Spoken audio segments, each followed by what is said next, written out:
Well, with everything going on lately, and not having done a live on Tuesday like I normally like to do, I figured that, I would come on here and maybe have an open forum for anyone who decides to join this. Um, I've been noticing that there's an awful lot of just loony, crazy narratives going around in the news media that is being reported, primarily having to do with the proxy conflict, but there's also a lot of other things going on that I've noticed as well. And all in all, I've also noticed that it's also been a relatively slower week on the tubes here. For whatever reason, a lot of the channels that I'm subscribed to really haven't been putting a whole lot out, which is, interesting. Is it like a calm before the storm sort of thing, or what is it really? Hey, all smiles, great to see you. Thank you for coming. I guess you're the first person here.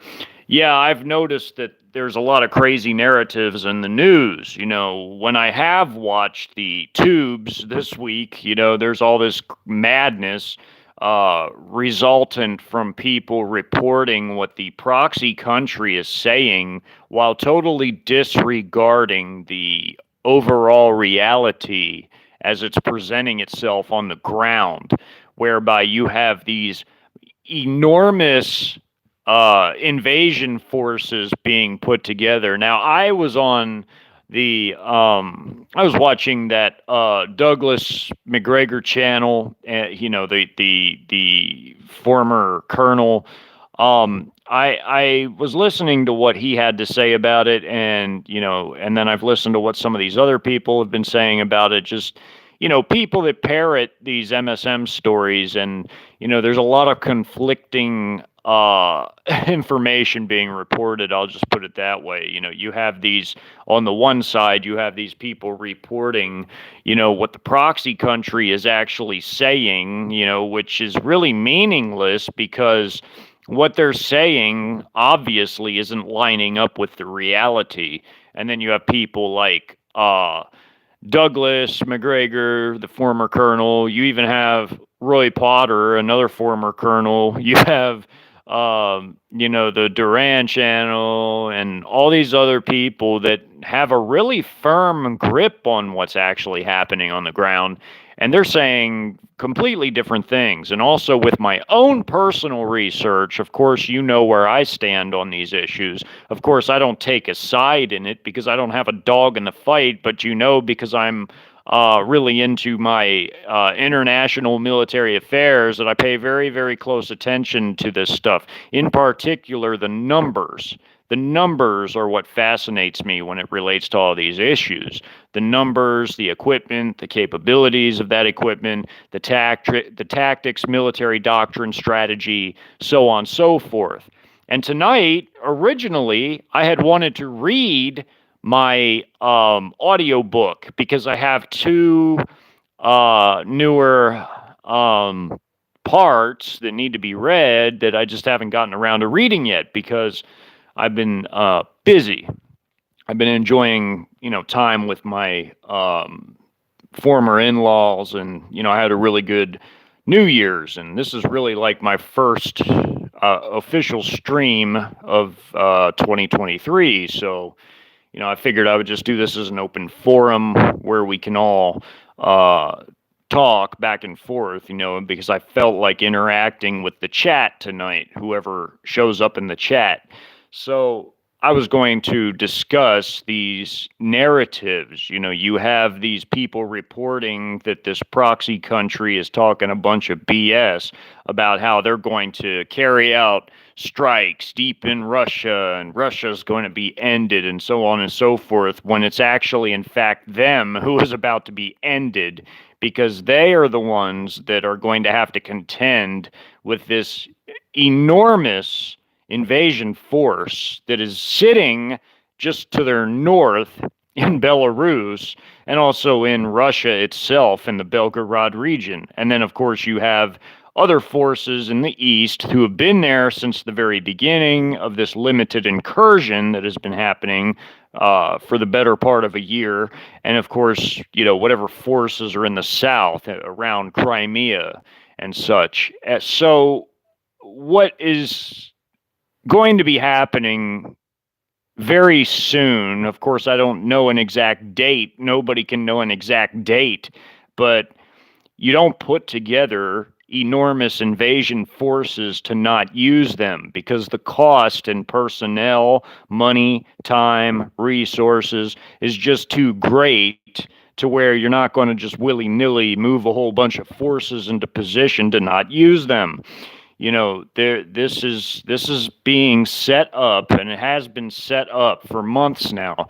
So now that the ground is freezing, and evidently, according to Douglas McGregor, what the Russians have been waiting on was not for the ground in the north to freeze, because it's already been frozen for the past several weeks, but they were waiting for the ground in the south to freeze, because evidently their plans call for forces in the south closer to the Black Sea, where the soil hasn't quite been, frozen solid yet, to also interact within this greater plan that they have, where I'm sure it involves something like a broad sweep to the south from their areas, their staging areas in the north, in Belarus and Russia and Belgorod, but also evidently, I guess there's going to be forces coming up from the south, so it'll be some sort of pincer maneuver, evidently.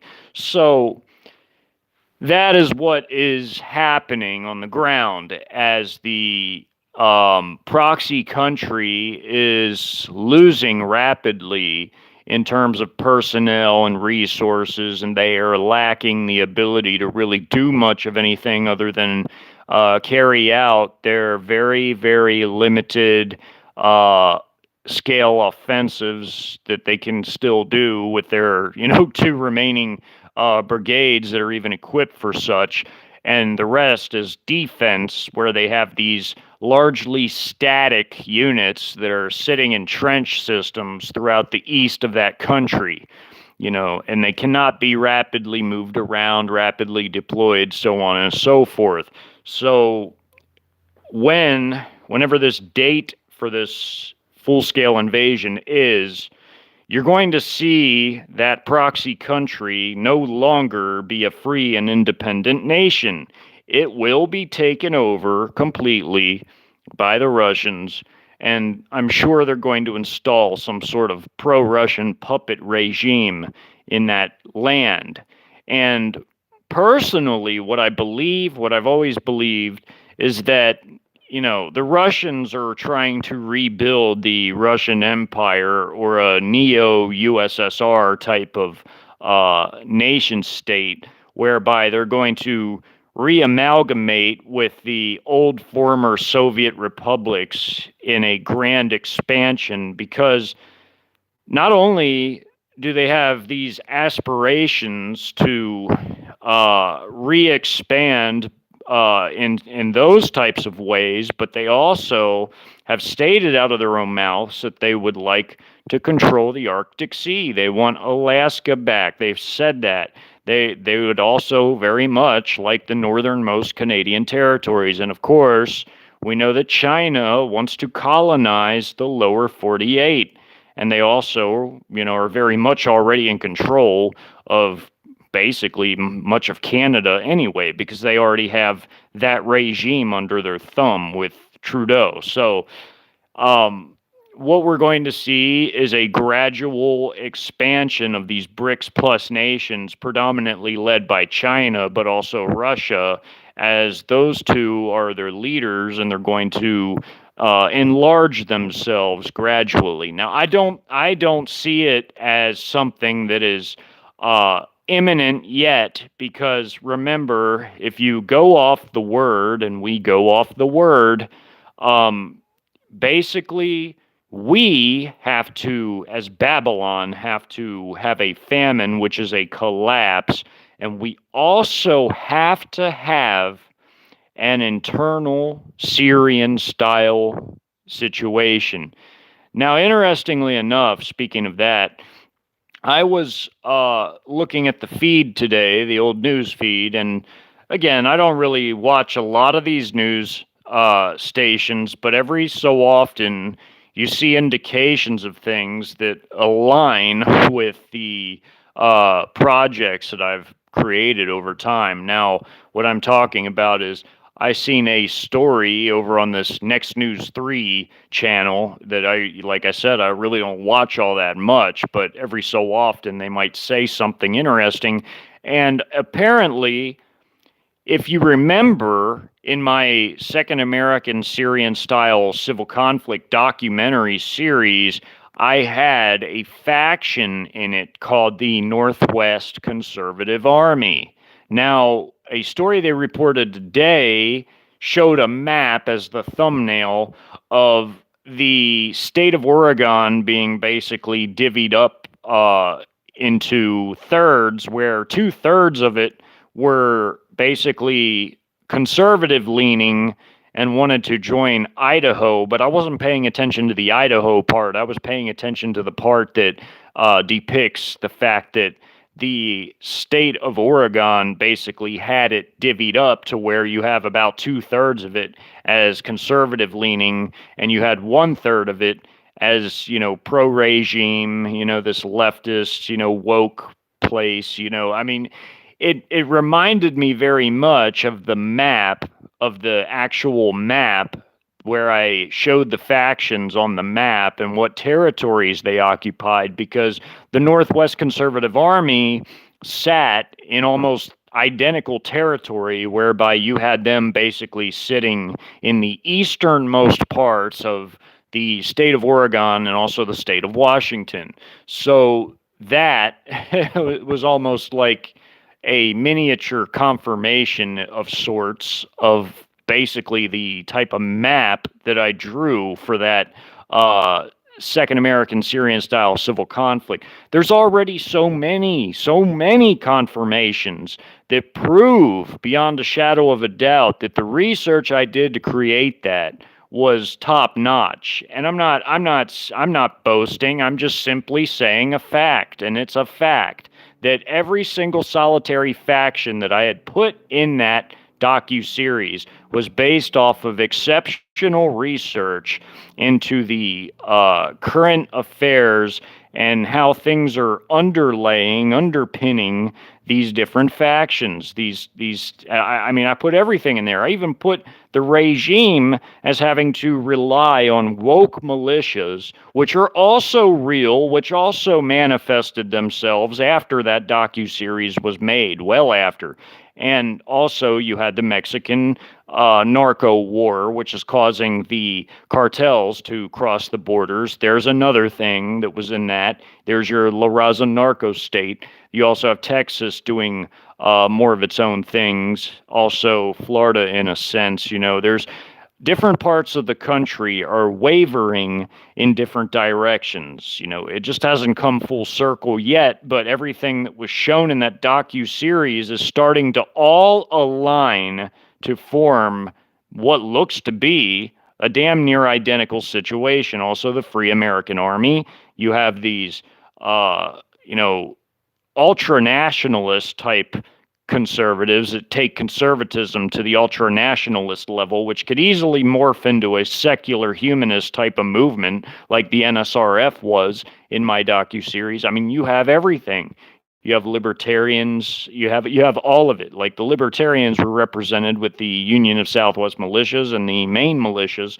And, the Northwest Conservative Army, as I said just a moment ago, was, just represented by that whole part of Oregon, talking about leaving Oregon to become part of Idaho. And even if that doesn't happen, that map was still indicative of exactly the same type of map that I represented in that docu-series. So, again, all of these things, I'm not a prophet, I'm not a watchman. I just do really good research, because all of these things are manifesting at roughly all the same time, just like it did in my Second American Civil Conflict docu-series, So I have to say, it all turned out extremely, extremely accurate and fairly on point, but I'm going to address the chat now that I see more people in here because I wanted this to be more of an interactive type of thing tonight because I wanted to get on because I was coming on here to challenge the narratives that I'm seeing,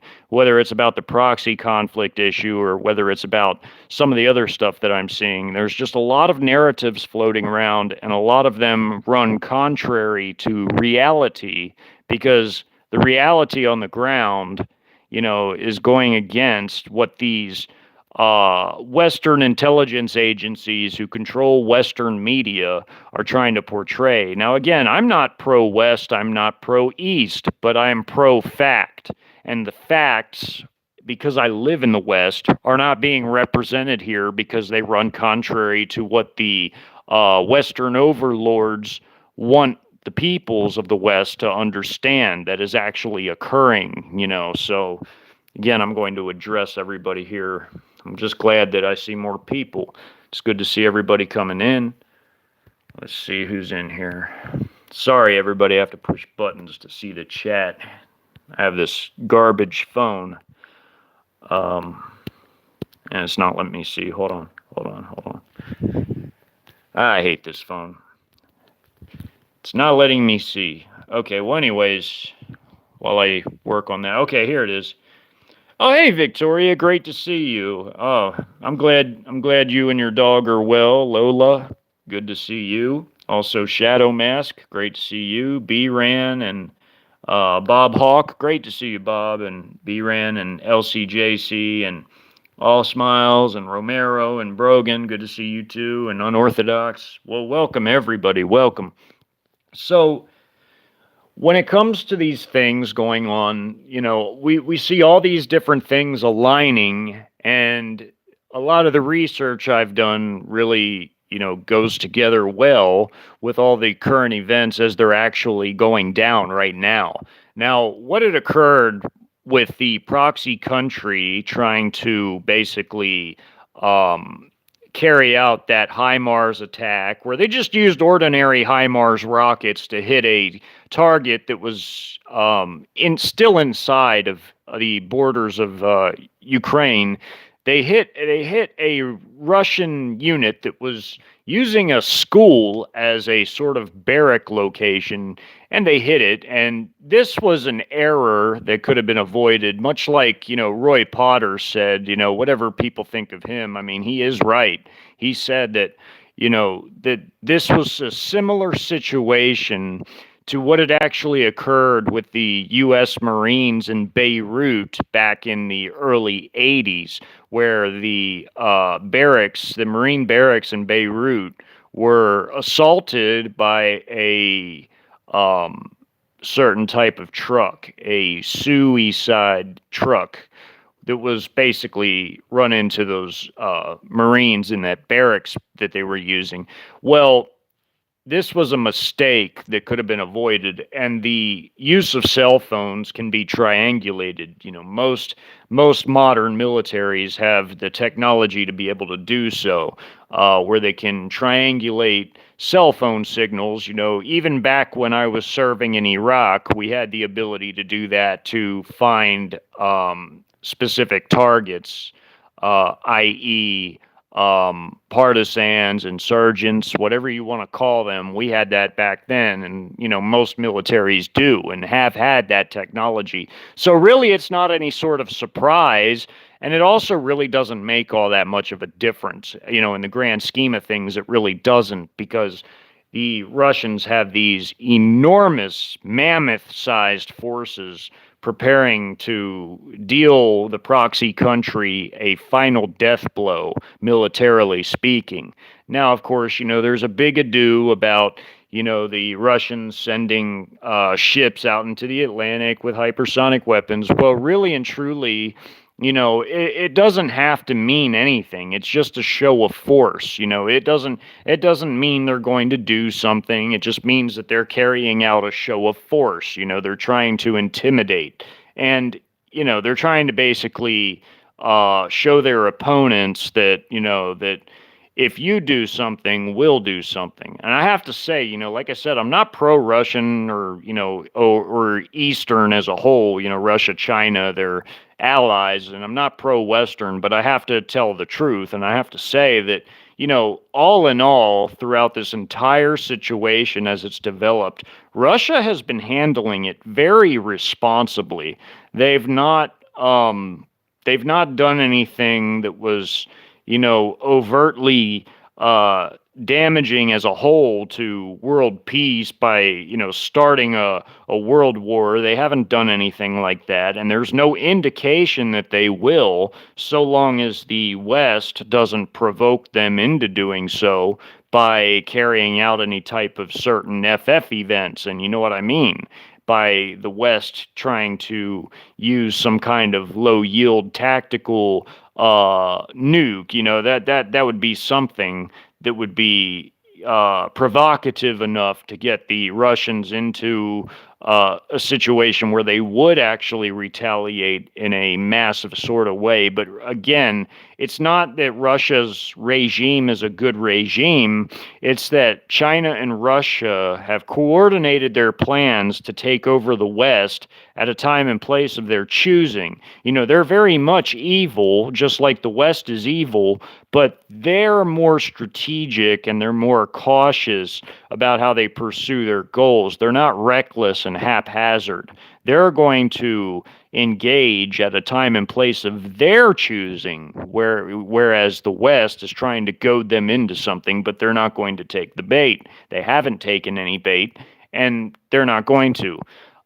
So again, that has to do with Russia saying that they have no intent to carry out any sort of first strike with any sort of nukes. They never said they would do that. They only ever said that they would respond in kind to anything that the West does. And because we know that the Chinese and Russians and their allies have forces based, a lot of which in the United States, on CCP properties owned by the Chinese regime, and also on other such properties throughout Europe and Oceania, which is Australia and New Zealand. They have the ability to take these countries down with Trojan horse shock armies. So there again, there's no real necessity to have to depend on nukes, not predominantly at least. They would only use them when and where it would achieve their ultimate aims without actually doing damage to those aims, meaning that if their objective is to colonize the West after militarily conquering them and also not do any damage to their own forces, then they're not going to use nukes. They're not going to use them in massive numbers. They will use some. I'm not saying they won't use any. I'm saying that they're not going to just blanket the entire Western world with nukes. That makes absolutely no sense. You're not going to go to war if there's nothing to be gained from it. And if you nuke your enemy and all their resources and land and everything else, then you've won nothing. Nobody has won anything. So they're not going to predominantly rely on nukes when they have better technology than that by now, and they also have these enormous conventional forces that are more surgical and can get in there and achieve actual war aims like conquest and harnessing the resources and populations of the defeated nations for their own ends, meaning that the Chinese, for instance, they want to take over and enslave the peoples of the West. Well, you're not going to achieve those aims if you just blanket the whole West with nukes. It doesn't work like that. They want to militarily take over and colonize those lands and harness all the resources of those lands, including the people, because the Chinese make massive money off of the organ harvesting trade. And they're also going to have a burgeoning sexual trade too. I'm just going to put it mildly, but I think everybody knows what I'm saying. I've depicted aspects of those things in my audiobook and other work, but I didn't do it in such a way to where it was unnecessarily graphic or anything like that. I just wanted to make the listeners and readers aware that those types of things are part of the aims of the Eastern elites who control the nations of China, the world superpower China, and also the second most powerful nation in the world, Russia, in real terms. And when I say in real terms, I mean in their true capabilities, their true numbers, their true sizes, and that includes their economic and industrial might, their resources, and everything else. China is the world hegemon in real terms. Nominally, there's a lot of news media people who will say stupid things like, oh, America's still, this or that, when we're really not, because we really haven't been in true numbers and terms since at least the past 5 years, because China began to defeat us in every single solitary war simulation since the past 5 years, since about 2017. Well, it's almost 6 years now because we're in 2023, aren't we? So, yes. So China also has this massive, enormous industrial capacity. 40% of the entire world's industry is in China. And I'm not going to go over all that again because I've harped on that in so many of my past live streams. If people want to know what I'm talking about, simply go back and watch my past stuff because I've gone over those numbers in an innumerable amount of times. So, yeah, it's China's this behemoth, this ginormous power. And the thumbnail I picked was another poster of Xi and his Chinese militarism propaganda, because China has beefed up their military so much, and they have this ginormous military that nobody in the world can compete with. Nobody comes even close to their size in the sheer amount of combat power that the Chinese possess in conventional terms. And even in nuclear terms, they might only have the third biggest nuke arsenal, but all of their nukes are newer, they all work, and they have the most efficient means of delivery.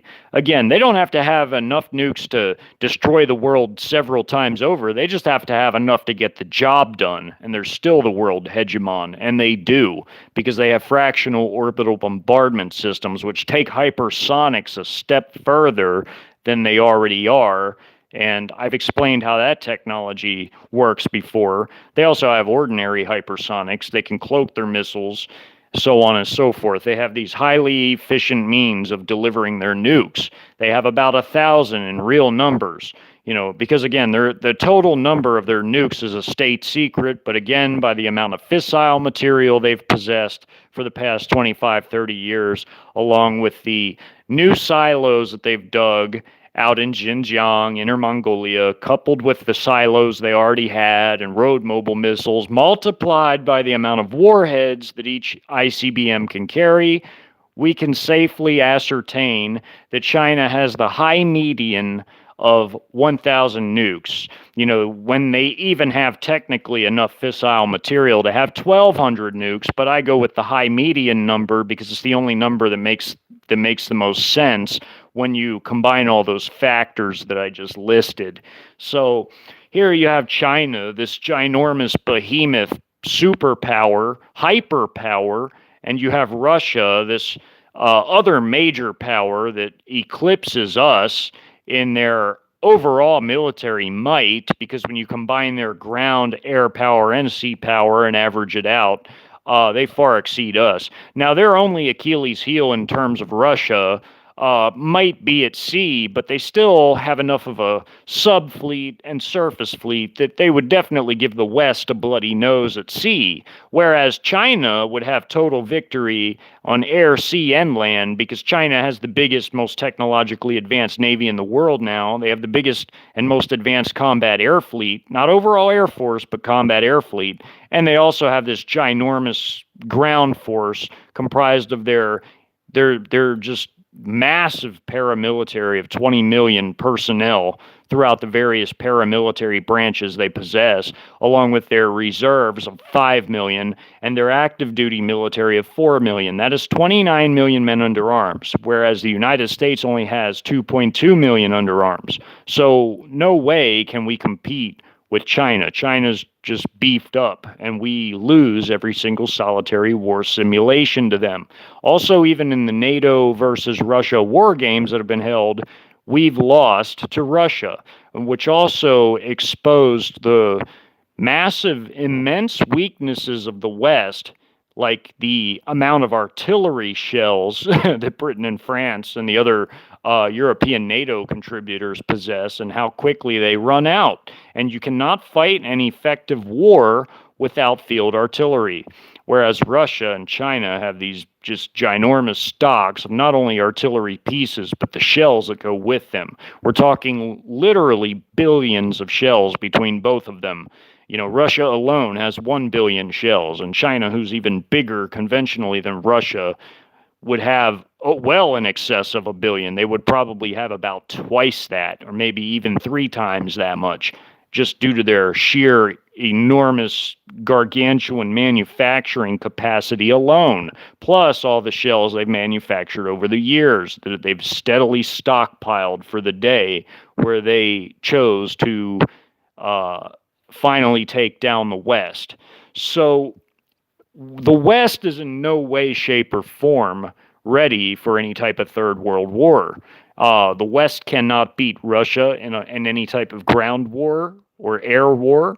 And at sea, the West would basically be dealt a severely bloody nose by Russia.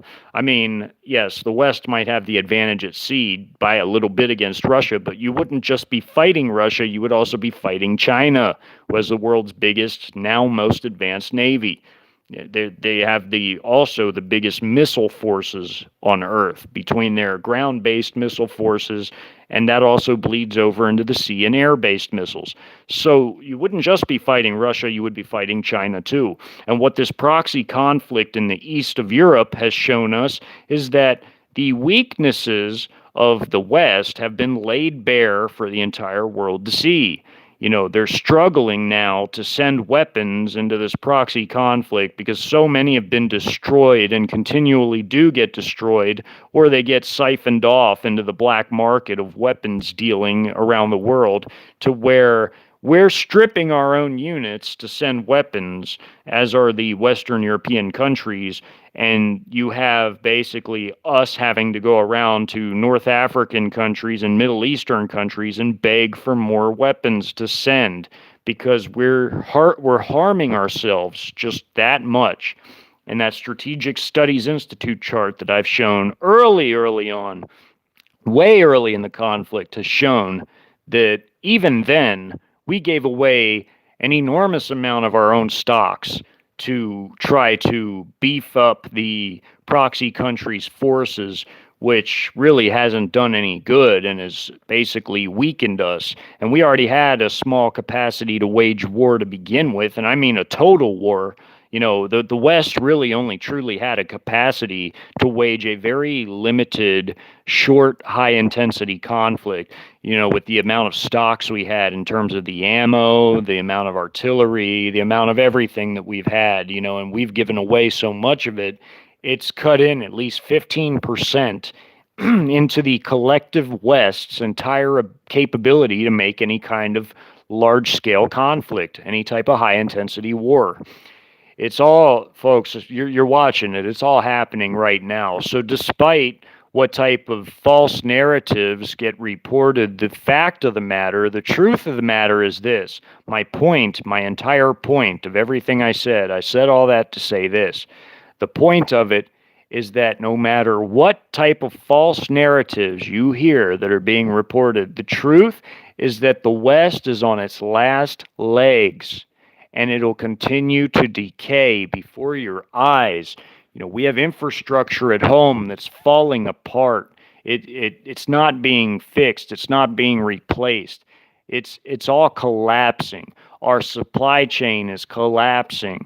our resources and the acquisition of the resources is collapsing, especially in terms of fuel, which affects food production. It affects deliveries. It affects everything, including arms production, because not only do we have far less in, manufacturing factories for arms production than we used to have from World War II to about the mid to late Cold War time period. Not only do we have less factories since then, that since so many had been dismantled, we also, now that we have supply chain issues and bottlenecking, which will only get worse and worse as the fuel situation gets worse, now that'll affect arms production. What limited arms production capabilities we even had is going to be affected by that. So you can't fight a war without fuel. You need fuel or your vehicles go nowhere. So the lack of resources in the West is going to directly impact that. Now, that was the premise of my second American Syrian-style internal conflict, was the fact that the lack of resources made a direct impact on everything that occurred on the ground in that civil conflict and elsewhere. And I made it a point to include all the dynamics, really, insofar as logistics were concerned, to show people exactly how the fuel situation and it being so hampered affected military movements insofar as the different factions and their armed forces were concerned, and so on and so forth. That affected the local economies and everything else. Food production was at a bare minimum, so people were starving. Everything is affected by logistics and how effective your logistics really are. And if you don't have fuel, everything suffers. So this, as I've said last year, at the end of the year, when I made my last couple live streams last year, I said that 2023 is not going to be any type of good year. Things are going to continue to decay all around us. The international situation is going to continue to manifest in such a way to where the West is going to continue fading into a backwater while the East continues to rise, because the East has risen already, and it's going to only get more and more and more potent and organized in terms of BRICS plus, because remember, in the word in Revelation, there's the 10 kings of Revelation. These are Eastern kings. These are not Western kings. There will be no West. There's not going to be a West. The West is going to be defeated, and when Mystery Babylon, which is USA, is conquered and occupied, that's the last anyone hears of the West. It is going to be an Eastern-centric and Eastern-dominated NWO, led by the 10 kings, who will all give their power unto the beast and reign with him together for 1 hour, meaning that these 10 kings have all the real power. So they give that power to the beast, thus making him the one world ruler for a short time. 1 hour in biblical time is not very long before it all falls apart again, and there's infighting and the wrath of God comes down. So for a very short time, this one world system, this one world regime, which will be an Eastern-centric, Eastern-dominated system, will exist. And the BRICS nations are already making their BRICS reserve currency.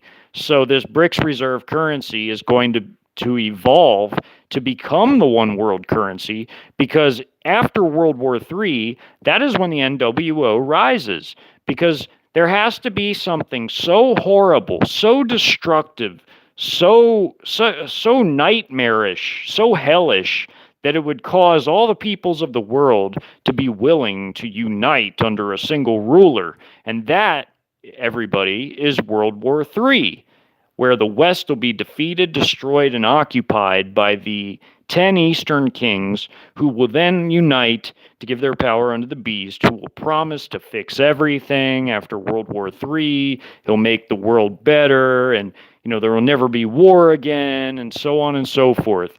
But that can only come after something so devastating that it would cause the world to unite. So what better than a third world war to cause something like that? We know that these things are coming. We know it. It's not only biblical, but it's common sense. It has to happen like that. There has to be a fall in the West. The West has to fall, and the East has to rise because, we see every single solitary indication of it, not only in the world, manifesting around you right now, but you also see it in the Word too. You see it physically manifesting in the world, but you also see it in the Word. So the Word and the physical world completely corroborate one another. So it's just the reality. So let me see what everybody's saying in here. Said I'd interact some more. I wanted to start the conversation. So now I can talk to everybody, maybe answer questions or comments.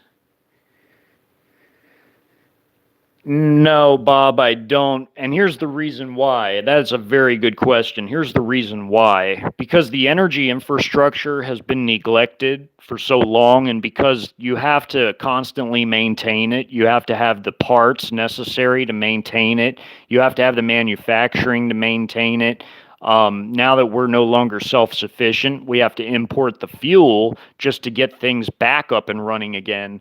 The moment we get cut off from outside resources, we're in big trouble. We're in immensely big trouble. That's not to say that all of our ability to produce energy is gone. That's simply saying that enough of it is to where you're not going to have the type of lifestyle, you're not going to have the type of economy, you're not going to have the type of anything that we once enjoyed because our production has gone down so much and has been dismantled so badly that regardless of what we can happen to produce right now, regardless of that, it's not enough, and it's never going to be enough considering what we once had. So what I'm saying is that you can't neglect things.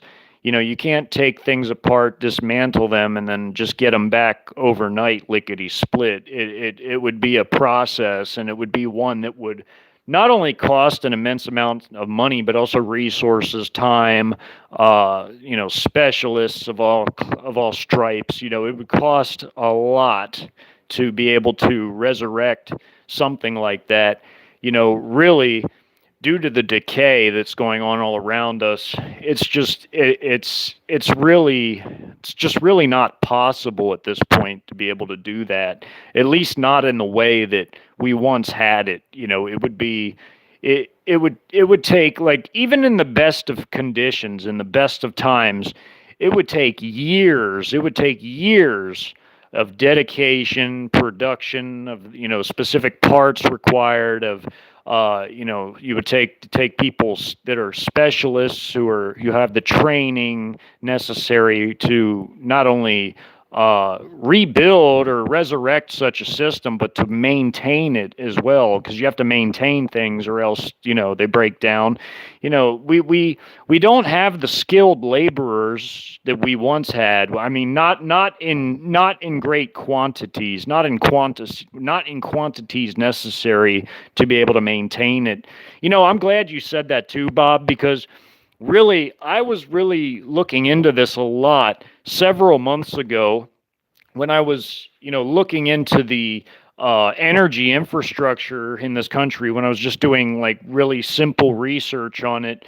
And from what I've read about it, that seems to be the case right now, is that, we've let this infrastructure break down and it's decayed to a point where, yes, there's still some running, but it's not sufficient to be able to keep this whole country running efficiently to like what it once was, like back in maybe the 90s or early 2000s. I mean, because they've also dismantled some of it too, and they've let the rest decay. And what is working at the moment, it's just not enough, because right now, believe it or not, we import a lot of of fuel from other nations. You know, we depend on a lot of foreign imports of fuel right now to satisfy our energy needs.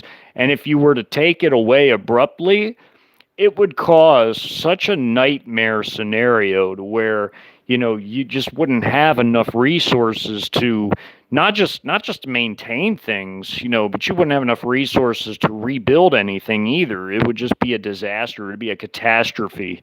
Everything would break down. I mean, but that was a great question, Bob. I mean, I'm glad you said that.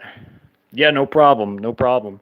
Yeah, it takes a lot, believe it or not. It takes a lot to not just resurrect a system like that, but also to maintain it well enough to where it would be, you know, substantial and sufficient to, you know, take care of our needs. We really let ourselves go as a land, as a nation. It's a disaster right now. Yeah. What's that, Jason? Yeah, that too, Jason. Very good, very good. I'm glad you said that, Jason. Jason Woods. Yeah, you're right. And that is another factor that plays a key role in our devastation. Is that, and even less than that, Jason. I would say it's probably even less than that now. I mean, it's less further out than that now because we can't ever forget that already this has been happening for the past couple years. Well, now going on 3 years. So what we have now is a situation where those who did partake are well advanced in their decay about this time. And it's not just the infrastructure that's decaying now. Now it's the people decaying with it. Now we have decaying people, people that are in decay who partook in that, who are literally just, you know, falling apart in the inside. Their insides are failing them. Their insides are malfunctioning. Their organs and just the things in the blood. I can't, you know, I don't know if I can say that C word, the CL, you know, T word. You know what I mean? Those things that are found in people's veins, it's disgusting, you know, that shouldn't be happening to them. You know, those types of things are literally killing people. And people are decaying all around us who partook in that. So, yeah, that's definitely a big factor, Jason, a big factor. Now, Russia and China didn't do that to their troops. Yeah, they had something that was called such a thing that, but it wasn't the same ingredients, if you know what I'm saying. It wasn't the same ingredients. They didn't put all this nasty. I mean, I'm not saying theirs are good. I'm saying that, you know, theirs are, you know, all those types of things are disgusting.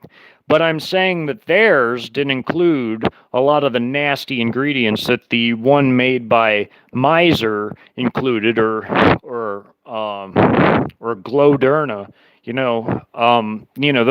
Those companies put a lot of extra disgusting, nasty, abominable stuff in theirs, whereas the Russian and Chinese versions weren't quite as deadly. I'll just say they weren't good. I'm not saying they were good. They're nasty too, but I'm saying that they weren't made to kill off their armies or their people like what's been done here in the West, where you have these Western pharmakia giants who created these, you know, deadly concoctions, these deadly cocktails, and doled them out to large swathes of their population.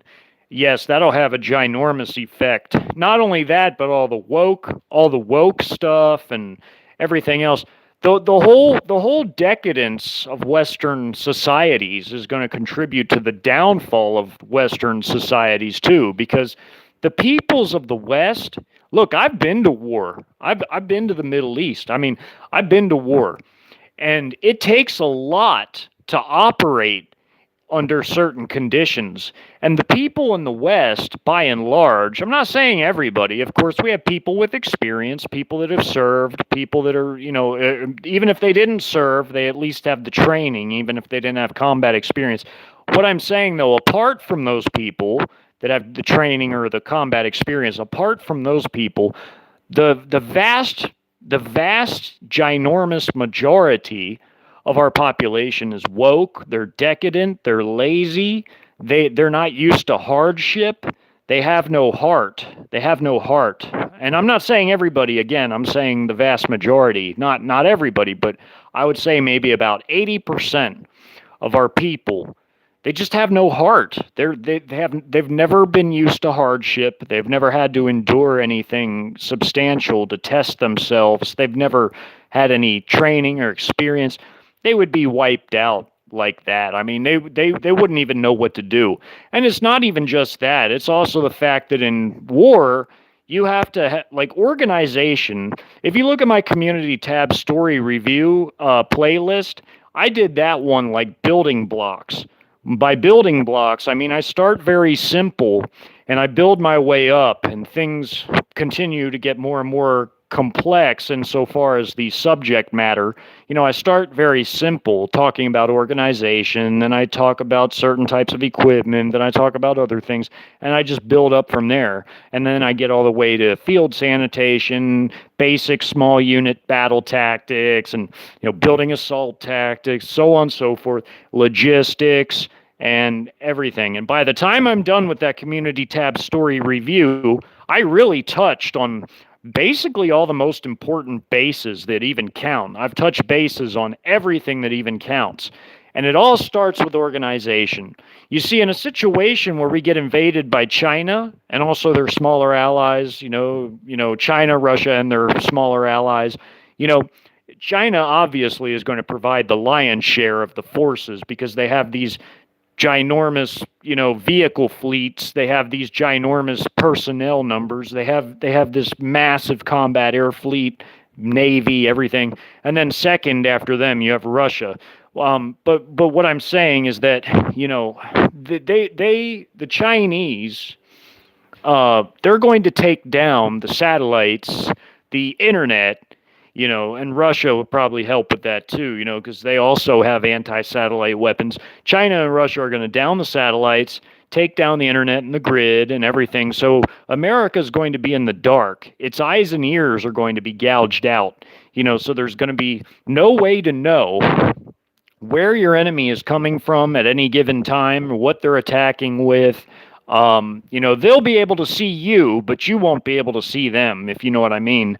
Like they'll see you long before you see them. So that is a disaster right there. Then you have organization. Without communications, because your communications are going to be gone, there's not going to be a telecom, no internet, no electricity, no working water, no satellite-based navigation or communications, like satellite phones and so on and so forth. Radios will be blocked as a redundancy by Chinese and Russian electronic warfare systems that are inside our country on CCP properties that are owned by the Chinese. They're going to block everything. So what's going to happen is you won't be able to organize, and if you can't organize and coordinate efforts, you cannot throw up any type of effective defense. Save maybe for like a really localized area where you have like runners that are on foot. But apart from that, if you don't have foot messengers or maybe messengers that drive around on dirt bikes or ATVs, you're not going to be able to communicate. You're not going to be able to coordinate. You're not going to be able to organize as a result. You're not going to be able to do anything. Their enemy is going to see you before you see them, and they're not coming piecemeal. They come as entire units. So they're all going to have mutually supporting fire, whereas, they're going to be fighting maybe, scattered groups of people who aren't coordinated. They're not organized properly. They're going to be, the Americans will be piecemeal, but the foreign invaders won't be. They'll be concentrated, and they'll have mutually supporting fire. They will annihilate people before they even knew what hit them. So, absolutely, we have a lot of issues, going back to what Jason Wood said. It's not only having to do with the pharmakeia, it has to do with the woke stuff, it has to do with the decadence, it has to do with the laziness, the lack of preparedness of the vast majority of our people, and the lack of organization, communications, effectiveness, everything, it's all going to combine to create an absolute, complete, and total military catastrophe, a disaster of proportions never before seen. It'll be a nightmare. So everything is basically going to go in the shitter. So now we go to the next person. Let's see what somebody else said that I can touch on. This is a pretty good live tonight. I'm really enjoying this. It's good talking to everybody and interacting. Absolutely, LCJC. Hell on earth. Absolutely. That's what it'll be.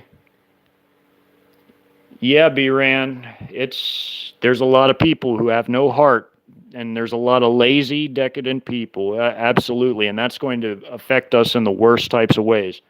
Oh, good to see you, RenReed. I'm glad you made it. Yep, I'm glad you made it. Yes, sir. Absolutely, Jason. Yes, sir. Hey, Cecilia.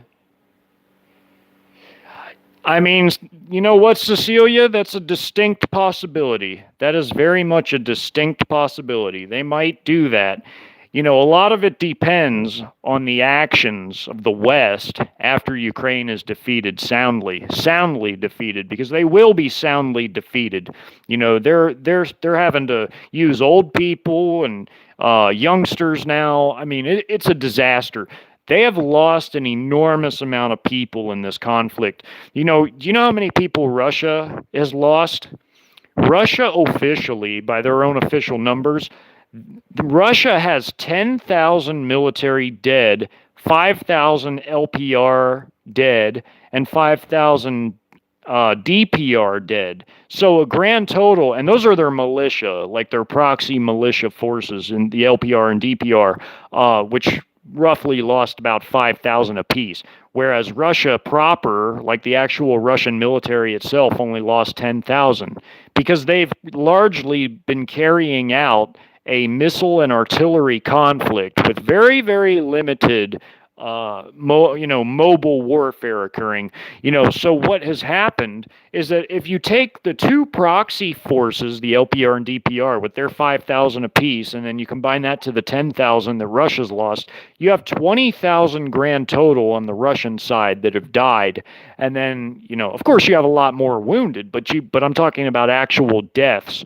You know, it's only 20,000 on the Russian side, whereas on the proxy side, they have lost well in excess of 150,000 dead, 150,000 to Russia's grand total of 20,000.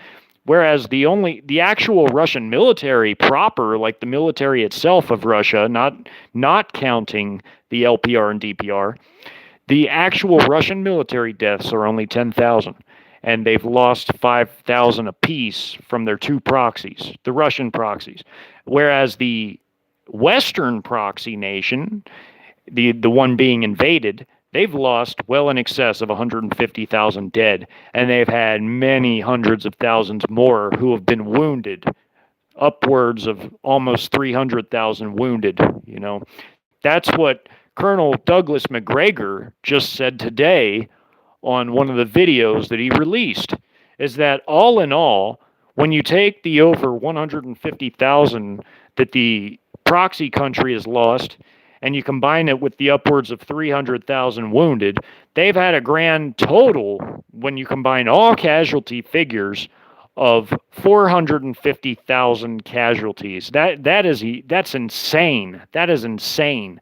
So they just keep throwing their people into this meat grinder, you know, this defense of this Western proxy country. They just keep throwing their people into these defensive meat grinders where they just keep getting slaughtered by Russian munitions. Massed amounts of Russian artillery, concentrated, massed together, carpet shelling entire areas alongside of missile strikes, alongside of precision airdropped munitions, so on and so forth. And this proxy country that we've been supporting is losing everything. It's insane that they've even been able to hold out as long as they have, but that's about to come to an end very soon. And you know what, Cecilia? I don't really know. I don't know if Russia will stop there. They may or they may not. And that's a very good question that you asked. It's a very, very good question. You know, it all depends, in my estimation, it all depends what the West does next.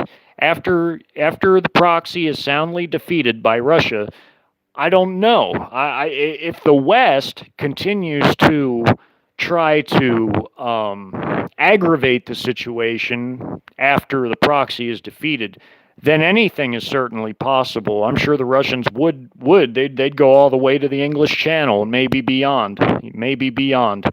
You know, but I know one thing is that the Russians and Chinese are extremely strategic thinkers. They're very austere, they're very strategic, they're very deliberate when they do things.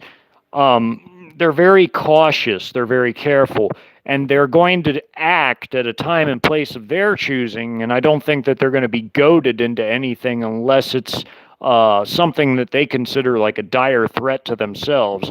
I don't think that as long as it's like a small provocation, I don't think that they'll do anything until they're ready. I'll just put it that way. They'll only act if they're ready, but that's a very good question. You know, I don't know what the future holds, but I have a general knowledge of what the future holds insofar as the research I've done and where that's led me. And what the word says is that this will be your big indication. This is the metric. This is the metric by which I judge things. Mystery Babylon, which is America, has to first, before the World War III occurs, before it breaks out, Mystery Babylon USA has to have a collapse, which is your famine, basically, that it describes. Because if you're having a famine, you're pretty much in a collapse at that point. Then we have to have this multi-factional Syrian-style civil conflict. And then after that, sometime after that's occurred, then we get invaded. And that has as much to do with Mystery Babylon as it does the entire collective West. Because if Mystery Babylon's being invaded, the whole Western world is being invaded with it, meaning Western Europe, Oceania, America. The whole West has to be defeated during World War III. So long, I'll put it this way, Cecilia. So long as as America hasn't had a collapse and a civil conflict, I'd venture to say that you're probably going to be safe in the meantime. I'll just put it that way. I would say that most likely you'll be okay. If you're in Europe, I wouldn't worry about it right now, but the moment you start to see America really disintegrate and have a collapse and a civil conflict, then you would want to worry a bit, because then that would be when you'd have to be concerned, because you would know then that World War III would be fairly imminent by that point. But for now, for the time being, I would say that most likely you would be relatively secure for the time being where you're at. If you're in Europe, you should be relatively secure insofar as invasion is concerned, at least for now. But once you really start to see things get really horrible and deteriorate in America, that would be when you would want to worry a bit, at least be concerned, to where you would want to, prepare for imminent danger, imminent trouble. But for now, I would say that you're probably okay for the time being. You're probably relatively secure for now. Let's see what everyone else is saying. This is a really good stream. I'm really enjoying this. I like talking to everybody.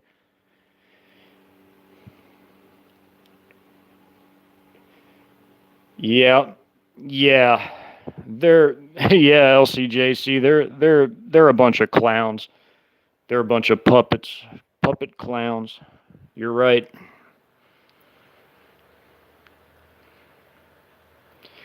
Yeah, that's right, Bob. Yeah, if you can, you'll want to find as many like-minded folks as possible who are willing to defend themselves and, willing to learn whatever they can learn to be able to survive in such conditions as a foreign invasion or really any other type of conflict. You would want to, all in all, you would want to be neutral so that you're not going out and looking for any type of trouble, but you want to be defensive and self-defense minded, as in you're not going to roll over and take it from anybody either.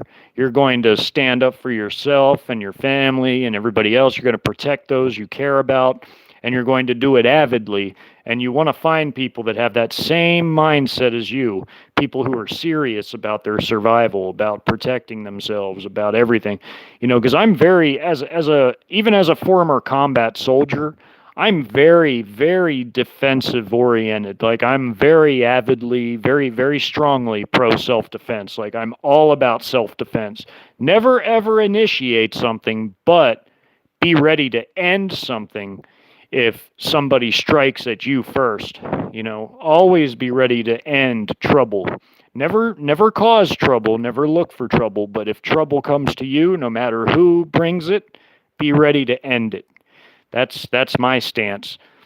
And if you can entirely, at least try to avoid it. But if you cannot avoid it, then be ready to hold your own, stand your ground, be ready to protect yourself and those you care about, for sure, absolutely.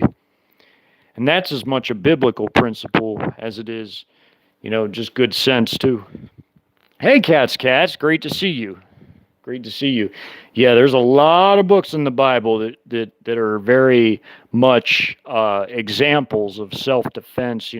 Even God had the Hebrews fight an entire war of self-defense against the Amalekites, the Canaanites, and all the other ites that lived in ancient Israel, what is now modern-day Israel. There were all types of evil peoples that wanted to slaughter the Hebrews, so God had them wage a war of self-defense, more or less, and basically eliminate the threat. So, there's also, Shammah in 2 Samuel, who God empowered Shammah to defeat and wipe out 600 Philistine aggressors, with a ox goad or a spear. It depends what the translation you read says, but it's either an ox goad, which is a farming tool, or a spear. God empowered him to defend himself and prevail against 600 Philistine aggressors. So there's also David defending his Hebrew brethren from Goliath. There's so many examples. Nehemiah, armed in one hand for self-defense while rebuilding the Jerusalem wall with the other. Yeshua Messiah himself said to go sell your cloak and buy a sword. And then when asked if 2 was enough, he said 2 is enough, which I take to mean as a primary and a sidearm. So, yeah, I'm very avidly self-defense. Even in Ecclesiastes talks about that there's a time for everything. There's even a time for war. There's a time for peace, a time to kill. There's all kinds of things. There's examples all throughout the Bible. So self-defense. I'm very pro self-defense, very much so. Well, let's see what others are saying. Absolutely. Let me see here. Yeah, you're right, Point Fire. You're right. Yeah, they're calling us ill in our minds when it's them because they don't see everything that's happening. Hey, C-Mac, great to see you. Well, Victoria, my thoughts about it are basically, what I've been saying. It's basically a bunch of different things. It's a proxy conflict, brought on by the West, but it's really when it all boils down to it, it's a showdown between the Eastern and the Western elites, because the Eastern and Western elites are both in competition to see whose NWO it's going to be, whose one world order it's going to be, and there can only be one. There can only be one winner, and that's going to be the Eastern elites. But they have these showdowns in the guise of proxy conflicts to where the East and the West do battle where they both, either basically beef up somebody to go fight the other, or it works vice versa. Like you might have the Eastern elites beefing up a side to fight us directly, or you might have us beefing up a side to fight the nations of the East directly, like what's happening in this proxy conflict. But the West is going to lose because it's also drained the Western militaries of any capacity they even had to even wage a very limited war, which because we never really had the ammunition or the capacity or the amount of equipment to wage anything beyond a very, very short lasting high intensity conflict. We just don't have the artillery and the ammunition that Russia and especially China have. We don't have the amount of missiles that those two countries have. And I mean, when I say both countries, I mean each of them alone has enormous amounts of missiles. China has the most missiles in the world. They have the most artillery in the world. Russia's tied with China in the number of artillery pieces, but China has more artillery ammo than Russia, and China has about the same number of pieces.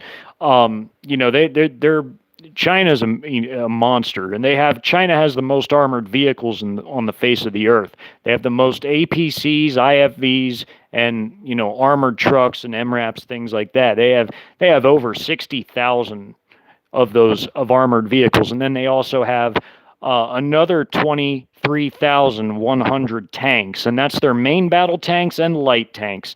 China has 3,800 grand total light tanks. And that's everything. That's their active and storage numbers. And when I say storage, I'm talking about their reserve and paramilitary forces. That's their reserve numbers of armored vehicles, tanks, everything. So when you combine their active duty military numbers to their reserve numbers, which are the storage numbers, you get these ginormous quantities of tanks, of armored vehicles, of artillery, of air defense. China has the biggest air defense arm in the world, too, so they're not worried about our aircraft. They also have the biggest combat air fleet, so they have the biggest capacity to wage a combat air war. They might not have the number of support aircraft that we have, but that doesn't matter when you're fighting a combative air campaign. You want to have the numbers of combat planes to be able to carry out a wide-scale air campaign, which China has. China has an enormous amount of fighter aircraft and also ground attack aircraft. And, they also have the second biggest overall strategic bomber fleet, which is your heavy bombers, which are like for carpet munitioning whole places. They have the second biggest strategic bomber fleet after Russia, because Russia keeps a lot in storage that are well-maintained over the years, that are for like their aerial reserve fleet. That's if you combine everything that Russia has in storage for their strategic bombers with their active numbers, they have 571 total strategic bombers. China has almost 300, and we only have 156. So we have about half of what China has, and about almost a quarter what Russia has. So, around a quarter, I'd say. So that, China, when you combine their ginormous quantity of fighters and ground attack planes with their strategic bomber aircraft, China, though, still has the overall biggest combat air fleet, just because China has so many damn fighter jets and ground attack planes, which ground attack aircraft are basically what's called fighter bombers. They're about a little bit bigger than a fighter. They're close in size to a fighter plane, but they just are made to carry ground attack ordinances like free fall munitions, laser guided munitions that are dropped on the ground, huge napalm loads, like those big napalm tanks that can be dropped, or they can carry thermal barracks, they can carry air to ground missiles. They're almost the size of a fighter jet, but they're specifically designed with ground attack missions in mind, whereas fighter jets are designed for air superiority, like to shoot down other planes.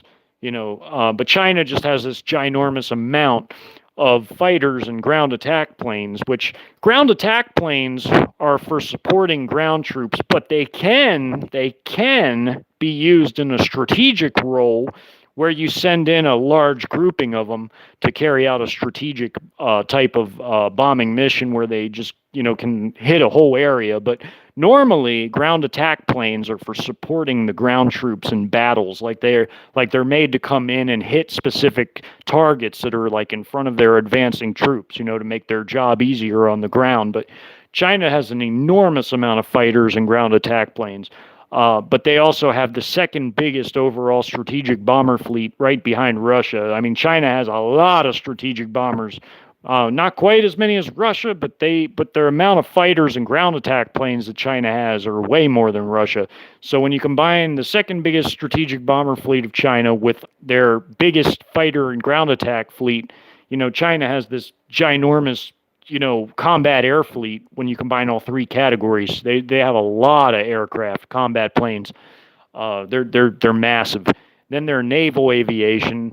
It's just behind ours in terms of the naval aviation size, but their navy itself, the amount of ships they have more ships than anyone else. They're a true blue water navy. They went from a brown water navy in the early 90s to a full blue water navy, and it's the biggest and most technologically advanced in the world. In 30 years, they went from a littoral riverine brown water navy to the world's biggest, most advanced blue water fleet, with the second biggest naval aviation arm after ours. But their air force is so massive. The combat planes of their air force is just so massive that even if you combine our combat planes from our Navy with our combat planes from our Air Force, and then you combine China's Air Force and naval aviation combat planes, they still have a lot more combat aircraft than we do, just because their Air Force alone is so big. Even though they have the second biggest naval aviation, it doesn't matter because their Air Force is that massive that it really doesn't matter. They're still bigger than us. They still have more combat planes than we do. But yeah, China's not to be messed with. They're massive. Yeah. Yeah, they easily could, Cecilia. You're right. They could easily do that. See, Poland is way, way out of their lane. Poland is way out of their lane. Russia would annihilate Poland in a war. See, Poland is really going to get themselves into deep, deep trouble. And the other thing is that Germany has neglected their military for a very long time. Germany has really good technology, militarily speaking, but they've neglected the Bundeswehr for so long. I was a foreign exchange student to Germany back in 2001, and then I passed through Germany again on the way to the Middle East when I went to Iraq. First we landed in Kuwait City Airport before going to Ali Al Salim and flying into Iraq. But on the way to Kuwait City, we landed in Leipzig in Germany. So that was the second time I went to Germany, technically, even though the first time I was there for a summer because I have year-round school there. But back when I went to Germany, even in the early 2000s, the German military was a lot stronger than it is now, because from the early 2000s until now, the Germans have horribly neglected to basically spend the money required for upkeep and maintenance on their military. Despite the fact that their military has excellent vehicles and good, fairly good technology, they don't maintain it. And the problem is, if you don't maintain something, you will lose it. And plus, they don't have the numbers of it necessary for a full-scale war anyway. Now, the Germany that came out of the Cold War in 1990, they had the second largest military in the continent of Europe when the East German military and West German militaries reunited, when East and West Germany became Germany again. When they reunited, they had the second biggest conventional forces in all of Europe after the USSR, because for a very, very short time, Germany and the USSR once again existed on the same map. And I mean, like, a reunited Germany and the Soviet Union existed on the same map like they did before World War II. But, Germany had this big military relative to the size of their country, but then they started selling everything they had. They started selling off all their military equipment. They sold off most of the old East German stuff, that they got from the Warsaw Pact from the USSR. And then they also sold off, a lot of their West German equipment too. They only kept a small military by the time, the 2000 teens rolled around. So they went from having the second biggest, most powerful military in Europe on paper, in terms of the equipment they had, and everything. They went from that to where they are now, where they have almost nothing. Russia would steamroll Europe with ease because who's really going to stop them?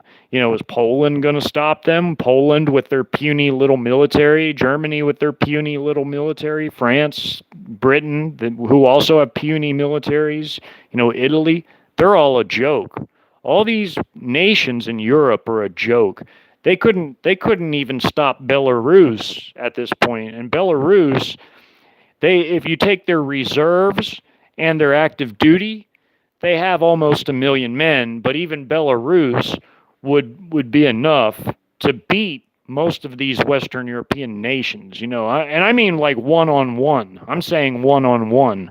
One-on-one, Belarus would basically beat each and every one of them, but it would literally take all of them combined to be able to be any sort of formidable opponent to a country like Belarus. But against a country like Russia, who is much bigger than Belarus, much more powerful than Belarus, Russia will annihilate Europe single-handedly.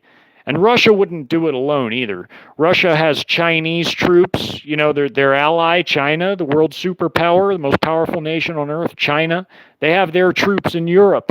Yes, they do. They have their troops in Serbia, and they have their troops in Belarus. Because after Vostok ended, those Chinese armored units, they continued on into Belarus. They went further west into Belarus. They've been doing a parallel buildup to the Russian buildup for the final takedown of the proxy country. There's Chinese troops in Europe. And the Chinese, Russians, Belarusians, Serbs, they would annihilate, NATO. They would crush NATO. Even Russia alone could crush NATO. But I'm saying Russia wouldn't even be alone in it because Russia has friends. And their friends are very powerful, like China. China is immensely powerful, and China would be like, it'll be over quick. It'll be over quick. When it does happen, it'll be over quick. But the West doesn't stand a chance. It's a joke. It's become a joke.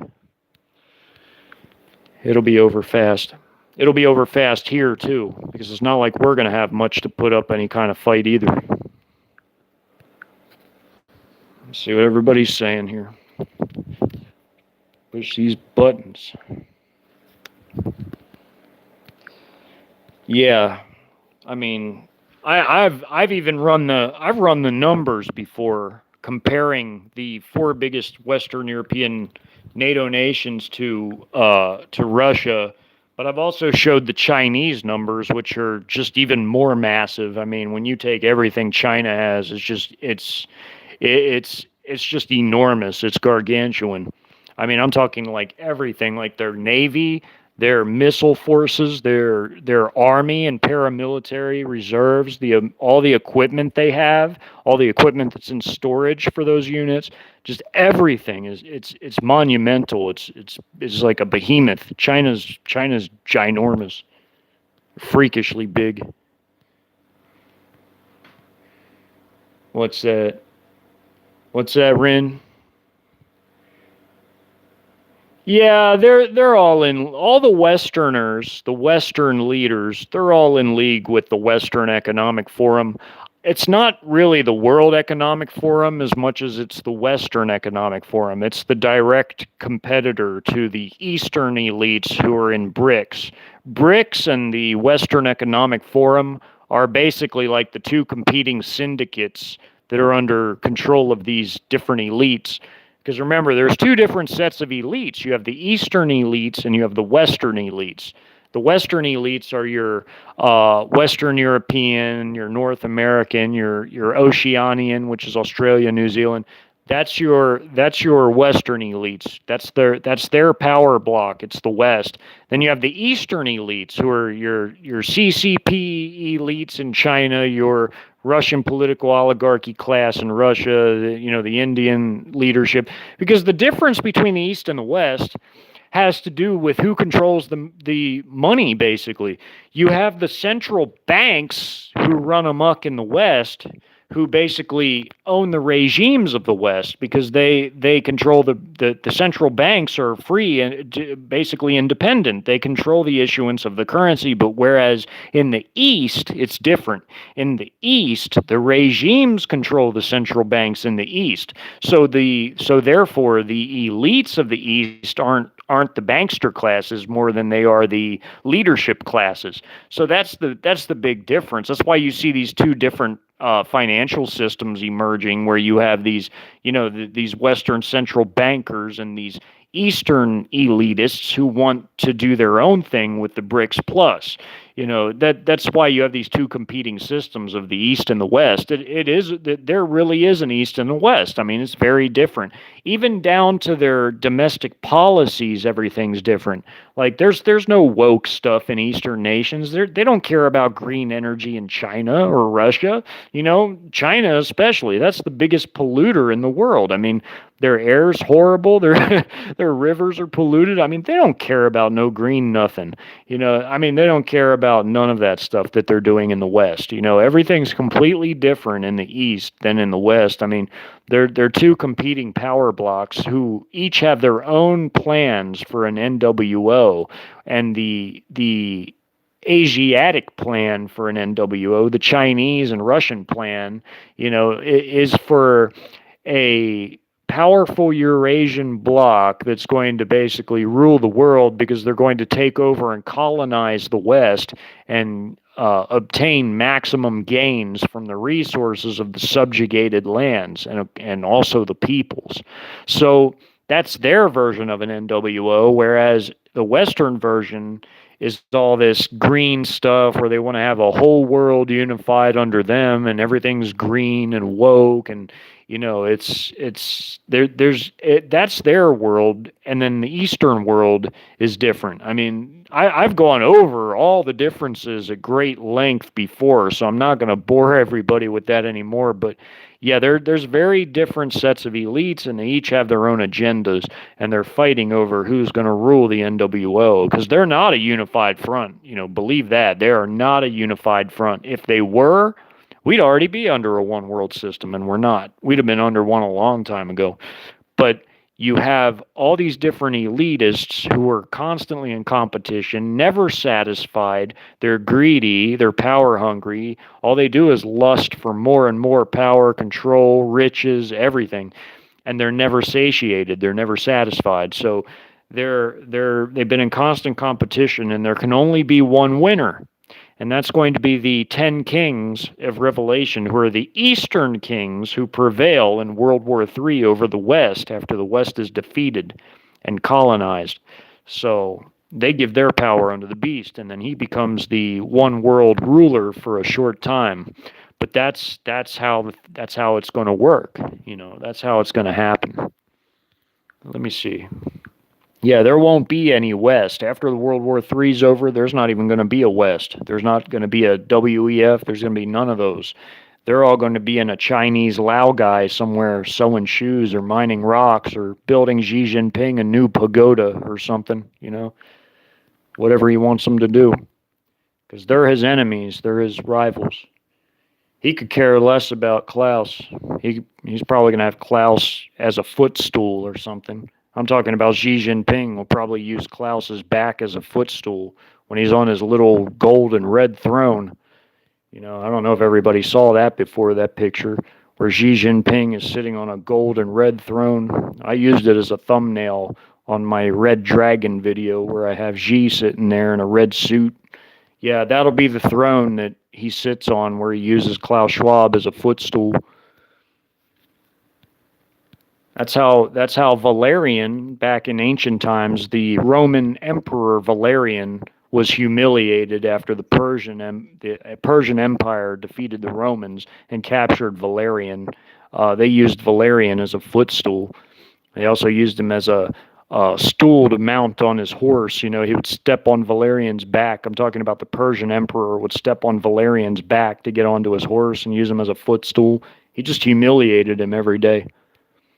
And Rome, that was a big deal then because Rome was one of the two major powers in the world because the Chinese Empire and Rome were two contemporary empires that were each about equal in power, but the Persian Empire defeated the Romans, and that was like a big deal because Valerian being humiliated was a sign that, that Rome was, not all it was cracked up to be.